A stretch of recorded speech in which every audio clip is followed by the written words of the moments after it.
Assalamualaikum warahmatullahi wabarakatuh. Bertemu lagi dengan Ibu Via Sofiatul Mukarramah. Sebelum mengawali pembelajaran, alangkah baiknya kita berdoa bersama-sama terlebih dahulu. Berdoa dimulai. Berdoa selesai. Sebelum mengawali pembelajaran, Ibu akan menjelaskan mengenai tujuan pembelajaran. Nah, melalui pembelajaran jarak jauh dengan menggunakan pendekatan saintifik dan model learning cycle 5E, peserta didik dapat mengamati, menanya, mengumpulkan informasi, mengolah informasi, dan mengkomunikasikan hasil mengolah informasi. Nah, untuk selanjutnya kita akan membahas mengenai soal yang telah Ibu berikan pada minggu lalu mengenai tabel persamaan dasar akuntansi. Untuk selanjutnya kita masuk ke pembahasan ya. Di sini Ibu akan menjelaskan mengenai tabel persamaan dasar akuntansi. Di sini berdasarkan soal LKPD yang telah Ibu berikan pada minggu lalu melalui Google Classroom. Oke, kita langsung saja ya.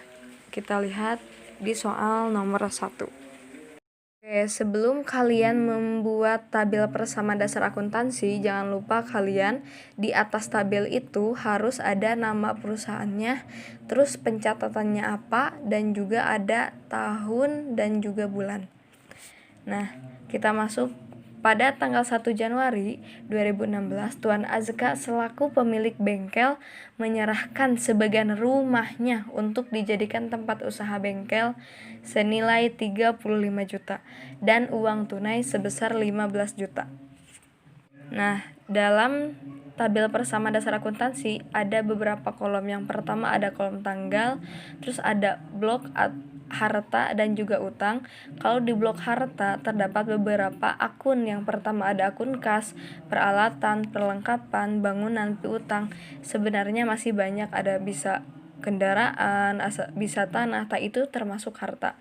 Nah, kalau untuk di blok utang atau liabilities hanya terdapat 2 akun saja, yaitu akun utang dan juga akun modal.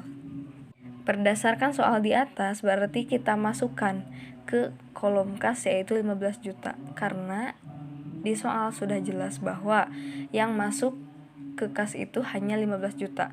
Sedangkan yang 35 juta itu kita masukkan ke bangunan karena di situ yang 35 juta itu bukan bentuk uang tetapi dalam bentuk rumah atau bisa disebut dengan bangunan. Nah, kita masukkan 50 juta ke modal. Dari mana itu 50 juta? Nah, 50 juta ini terdapat dari jumlah kas dan juga jumlah bangunan.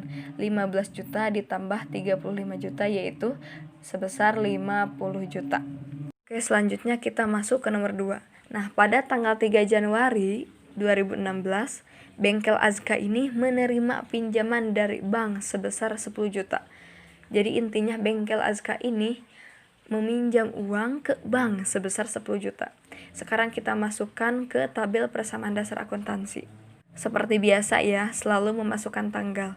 Nah, sekarang kita masukkan yang 10 juta ini ke kolom kas. Kenapa ke kolom kas? Karena kan ada pemasukan. Adanya pinjaman tersebut sebesar 10 juta kita masukkan ke kas. Otomatis kasnya pun bertambah. Nah, selanjutnya kita masukkan ke kolom utang. Kenapa kita masukkan ke kolom utang? Karena kan kita meminjam. Bengkel Azka ini meminjam sebesar 10 juta. Jadi utangnya pun ikut bertambah. Otomatis kita masukkan ke kolom utang. Nah, setelah transaksi tersebut kita jumlah terlebih dahulu. Nah, kan sudah jelas ya, di situ ada tanggal 1. Tanggal 1 ini di kas ada 15 juta. Terus pada tanggal 3 ada 10 juta. Kita tambahkan 15 juta ditambah 10 juta. Jadi 25 juta. Selanjutnya di kolom bangunan. Ada 50 juta, tinggal turunkan 50 juta. Sekarang di kolom utang. Ada 10 juta, kita turunkan 10 juta. Selanjutnya di kolom modal ada 50 juta, turunkan jadi 50 juta. Oke, sekarang kita lanjut ke nomor 3. Pada tanggal 5 Januari 2016, Tuan Azka mengambil uang untuk pembayaran listrik dan telepon sebesar 635.000. Oke, sekarang kita masuk ke pencatatan persamaan dasar akuntansi. Kita masukkan ke kolom kas sebesar 635.000. Jangan lupa kasih tanda kurung ya. Mungkin kalian bertanya-tanya kenapa harus ada tanda kurung, karena di sini itu sebagai tanda pengurangan. Bisa saja tidak menggunakan tanda kurung, bisa menggunakan dengan tanda pengurangan atau strip. Selanjutnya, kita masukkan ke kolom modal sebesar 635.000 sama menggunakan tanda kurung. Kenapa harus masuk ke kolom modal? Karena sudah jelas kan di soalnya, Tuan Azka itu mengambil uang untuk pembayaran listrik dan telepon. Nah, pembayaran listrik dan telepon ini bisa disebut sebagai beban. Jadi, beban itu masuk ke kolom modal. Karena modal itu dipengaruhi oleh 3 akun. Yang pertama ada akun pendapatan, ada akun prive, dan juga akun beban. Nah, pembayaran listrik kan termasuk beban, jadi masuk ke kolom modal. Nah, seperti biasa, harus menjumlah. Setiap adanya transaksi, kalian harus menjumlah. Seperti contoh di sini ada kas dijumlah, terus bangunan diturunkan, utang diturunkan, modal pun harus dijumlah. Selanjutnya, nomor 4. Pada tanggal 8 Januari 2016, membayar iklan untuk promosi Bengkel Azka sebesar 230.000. Kita masukkan ke pencatatan persamaan dasar akuntansi. 230.000 ini kita masukkan ke kolom akun kas. Seperti soal nomor 3, sama ya, dengan menggunakan tanda kurung. Selanjutnya kita masuk ke kolom modal sebesar 230.000, masih menggunakan tanda kurung. Sudah jelas ya, karena di atas kan membayar iklan. Nah, membayar iklan ini termasuk ke dalam akun beban. Jadi otomatis masuk ke kolom modal. Jangan lupa Ibu ingatin sekali lagi untuk selalu menjumlah pada setiap kolom. Oke, lanjut ke nomor 5. Pada tanggal 10 Januari 2016, membeli peralatan untuk Bengkel Azka sebesar 630.000. Sekarang kita masukkan ke pencatatan persamaan dasar akuntansi. Kita masukkan 630.000 ke kolom akun kas. Jangan lupa menggunakan tanda kurung karena adanya pengurangan. Di soalnya sudah jelas adanya pengeluaran untuk membeli peralatan. Nah, sekarang kita masukkan 630.000 ini ke kolom peralatan. Jangan lupa untuk selalu dijumlah setiap akun kolom. Oke, sekarang kita masuk ke nomor 6. Pada tanggal 12 Januari 2016, membeli perlengkapan untuk bengkel sebesar 130.000. Sekarang kita masuk ke pencatatan persamaan dasar akuntansi. Kita masukkan 130.000 ini ke kolom kas. Jangan lupa untuk menggunakan tanda kurung sebagai tanda adanya pengurangan. Selanjutnya kita masukkan 130 ini ke kolom perlengkapan. Sudah jelas ya di soalnya, membeli perlengkapan. Otomatis kita masukkan ke kolom perlengkapan. Baik, selanjutnya nomor 7. Pada tanggal 15 Januari 2016, menerima pembayaran atas jasa Bengkel Azka sebesar 450.000. Sekarang kita masukkan ke pencatatannya. 450.000 ini kita masukkan ke kolom akun kas sebesar 450.000. Di sini dicatat sebagai pendapatan. Adanya pemasukan untuk Bengkel Azka. Ibu ingatkan ya, kolom kas ini akan selalu dipengaruhi atau akan selalu terlibat setiap adanya transaksi, mau itu pemasukan atau mau pembelian. Kalau pemasukan berupa pendapatan, sedangkan kalau pembelian yaitu adanya pembelian secara tunai. Kita lanjut, 450.000 ini kita masukkan ke kolom akun modal. Seperti yang tadi Ibu bilang bahwa modal ini akan dipengaruhi oleh pendapatan, oleh prive, dan juga oleh beban. Di sini kan adanya pendapatan, otomatis akan masuk ke kolom akun modal. Selanjutnya, jangan lupa kalian untuk selalu menjumlah setiap adanya transaksi, setiap kolom yang ada di pencatatan persamaan dasar akuntansi. 8. Pada tanggal 20 Januari 2016, menerima pembayaran sebesar 300.000 atas jasa penyelesaian servis sebesar 550.000. Untuk sisanya dibayar di bulan depan. Sekarang kita masukkan ke pencatatan persamaan dasar akuntansi. 300.000 kita masukkan ke kolom kas sebagai pemasukan. Selanjutnya kita masukkan ke kolom akun piutang 250.000. Nah, mungkin kalian akan bertanya, 250.000 ini dari mana? 250.000 ini dari sisa atas pembayaran 550.000. Kan seharusnya 550.000 dibayarnya, cuman baru dibayar 300.000.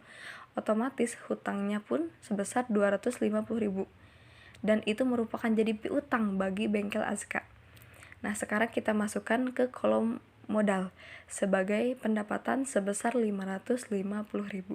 Pada nomor 9, pada tanggal 25 Januari 2016, membayar gaji karyawan sebesar 600.000. Kita masukkan 600.000 ke kolom akun kas. Jangan lupa untuk menggunakan tanda kurung sebagai adanya pengeluaran. Sudah jelaskan di soalnya adanya pembayaran gaji karyawan sebesar 600.000. Kita masukkan 600.000 ini ke kolom akun modal sebagai beban. Membayar gaji karyawan ini disebut beban, jadi mempengaruhi kolom akun modal. Lanjut ke nomor 10. Pada tanggal 28 Januari 2016, membeli peralatan bengkel sebesar 10.536.000 secara kredit. Kita lihat pencatatan persamaan dasar akuntansinya. Kita masukkan 10.536.000 ke kolom akun peralatan karena di situ sudah jelas soalnya adanya membeli peralatan. Selanjutnya kita masukkan ke kolom akun utang. Kenapa kita masukkan ke kolom akun utang? Karena di situ di soalnya pembelian secara kredit. Berarti secara utang, pembelian secara utang. Nah, kita jumlah setiap kolom-kolom akun.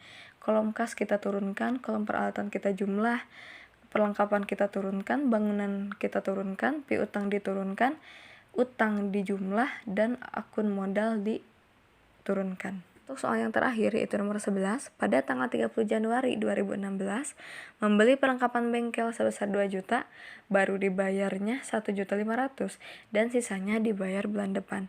Sekarang kita lihat ke pencatatan persamaan dasar akuntansi. Nah, kita masukkan ke kolom akun kas sebesar 1.500.000. Jangan lupa menggunakan tanda kurung sebagai tanda adanya pengeluaran atau pengurangan. Nah, selanjutnya kita ke perlengkapan. Di situ ada 2 juta. Sudah jelaskan di soalnya membeli perlengkapan bengkel sebesar 2 juta. Kita lanjut ke kolom akun utang. Di situ ada 500.000. Dari mana itu 500.000? Kita lihat ke soal. Membeli perlengkapan bengkel 2 juta, tetapi baru dibayarnya 1.500.000, otomatis sisanya itu 500. Nah, 500 ini disebut utang karena belum dibayar, sedangkan dibayarnya itu di bulan depan. Nah, untuk sekarang kita jumlah dari masing-masing kolom akun. Kolom kas, kolom peralatan, kolom perlengkapan, bangunan, piutang, utang, dan modal kita jumlah. Nah, sesudah itu, jumlah secara total. Jumlah total antara akun harta dengan akun utang. Akun harta ini jumlahnya itu dari akun kas ditambah akun peralatan, ditambah akun perlengkapan, ditambah bangunan, dan juga ditambah piutang. Di sini berjumlah 73.571.000. Sedangkan di kolom akun utang, jumlah dari utang ditambah dengan jumlah akun modal sebesar 73.571.000.